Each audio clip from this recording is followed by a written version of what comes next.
بسم اللہ الرحمن الرحیم اللہم صلی وسلم وبارک علی سیدنا و مولانا محمد وعلی آلہ و اصحابہ وبارک وسلم۔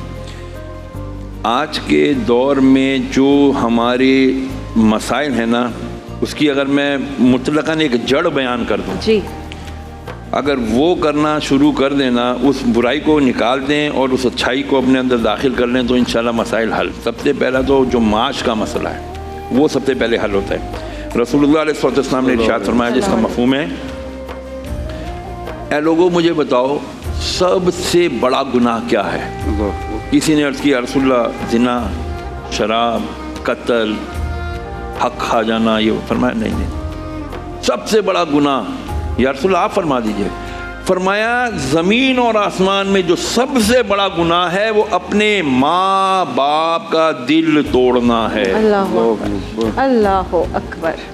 اب مجھے بتائیے کہ آج کا کون نوجوان لڑکا، نوجوان لڑکی اپنے باپ اور اپنی ماں کا دل دکھا کے نہیں بیٹھا ہوا؟ وہ کہتے ہیں کہ ہمارے ہوتے ہوئے کام نہیں ہو رہے، کیوں ہوں گے؟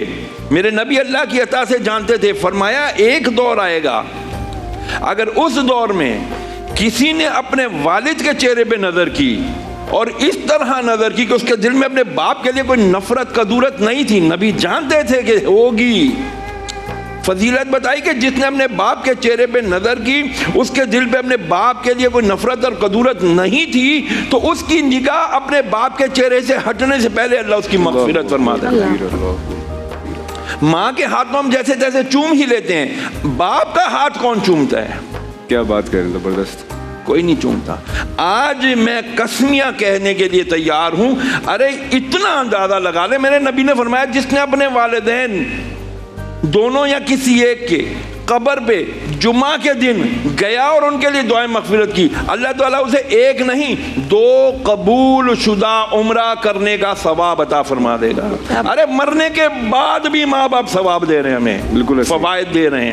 ہم آج ماں باپ کی نافرمانیاں، ماں باپ کو راضی کرنے کی قدر اہمیت ان سے پوچھیں جن کے ماں باپ دنیا میں نہیں ہیں۔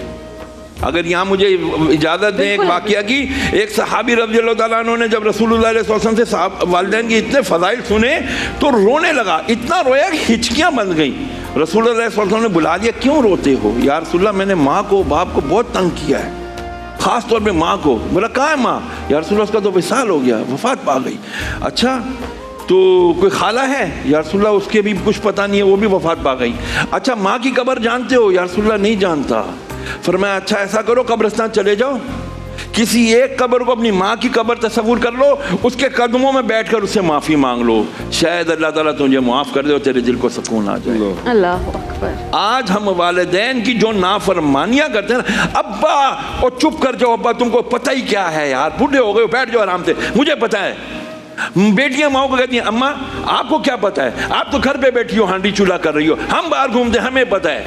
یہ وہ الفاظ ہیں جو جا کے چیر کے رکھ دیتے ہیں ماں باپ کے دلوں کو۔